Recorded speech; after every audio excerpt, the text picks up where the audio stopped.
Shia. No. It must be a personal decision. It must be personal because you will be personally asked. And even if the first scholar who told you to do Rafi and Amin Biljan got it wrong, doesn't matter, you're still guided.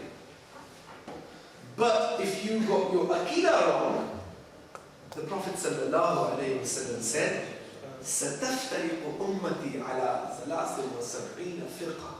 My ummah will be divided into 73 sects. كُلُّهُمْ فِي النَّارِ. They will all go to hell, إِلَّا مِلَّةً وَاحِدًا, except for one group. Now, this is not a case of, I'm afraid, well, if I get it wrong, it's just the odds are 50-50. This is 72 to 1. This is rather a heavy gamble if you think about it. But how are you going to decide that you are the follower of that one, the saved group? Because every group you go to is going to say, excuse me, don't listen to that scholar, listen to me. No one's going to say, don't listen to me, just listen to that scholar, I'm misguided. No one's going to say, everyone's going to say, I'm guided, forget him, you listen to me. Everyone's going to have a chip on their shoulder when it comes to this and say, me misguided? No way, how could I be misguided? I follow the Quran. You see, if the person opposite you was reading the Guru Granth Sahib, it would be very easy. You could say, well, he's misguided and I'm guided. I got Quran, follow me. Fine. If the other person was reading a different text, fine. The problem is, the person there, he's reading the Quran and Sunnah also.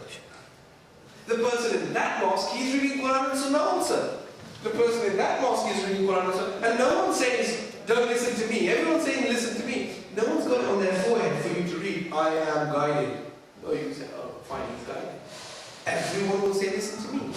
When it comes to Aqidah, it's a huge burden, and you cannot simply shove it on your scholar and say, well, my scholar said, so I just follow my scholar. You must engage in a personal inquiry to ascertain what these differences are. And based on those differences, you are able to then make up your mind. But if you haven't even given yourself that opportunity, and you've left yourself and left it open to, well, I follow him because he sounds good, he sounds knowledgeable. I asked someone, why do you follow the group, the sect that you follow? He said, my scholar is very knowledgeable. I said, is that your criteria of the truth? He said, yeah, he's got knowledge. I said, well, Shaitan had a lot of knowledge. If your criteria is knowledge, then Satan has a lot. Believe me, Satan is a top quality scholar. He's a Rolls-Royce scholar. Yeah, even though the Rolls-Royce wasn't created when Shaitan was. But in terms of scholars, Satan is a top class scholar. He has a lot of knowledge. Knowledge per se is not the answer. It's where that knowledge leads you to that really is the answer. Okay, I've given a very controversial example. Now let me give you a more precise example on daily life. Divorce.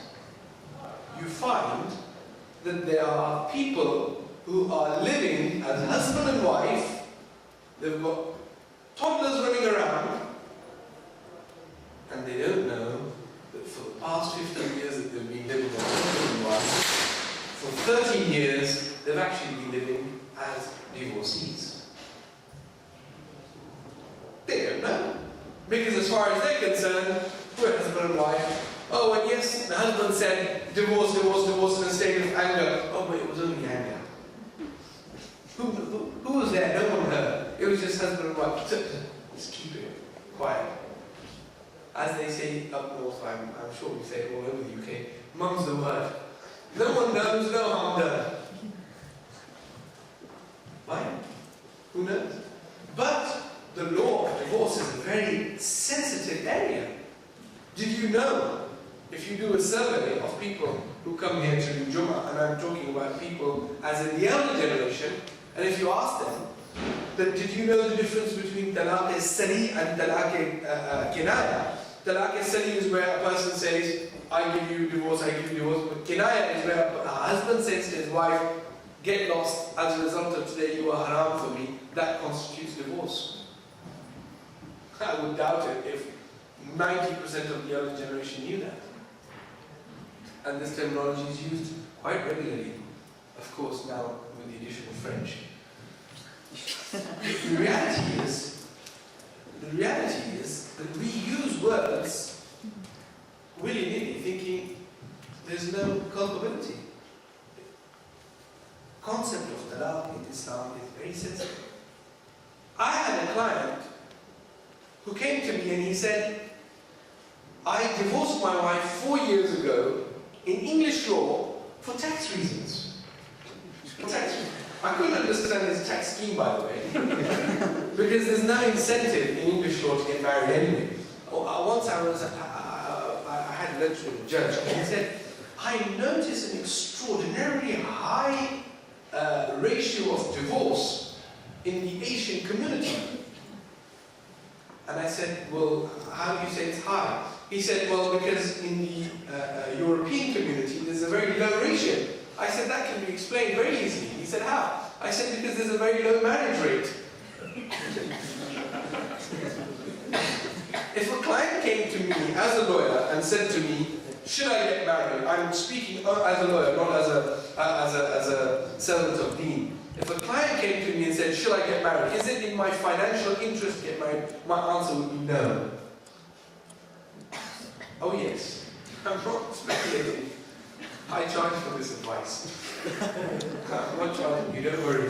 No, it's not financially in your interest, financially, just to get married. Why?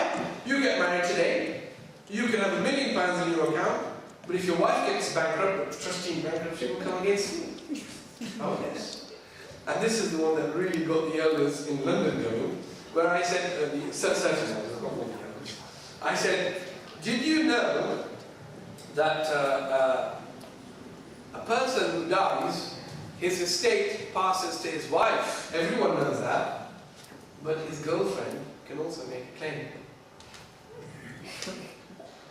Oh dear, that hit a lot of raw nerves. How can a girlfriend make a estate on an estate? You see, Islamic law is very, very sensitive. So he got married, he got divorced for tax reasons. But I said to him that when your divorce came through in English law, you were ipso facto divorced in Islamic law. So you've been living for the past 4 years in sin with your wife. And this little toddler, unfortunately, is illegitimate.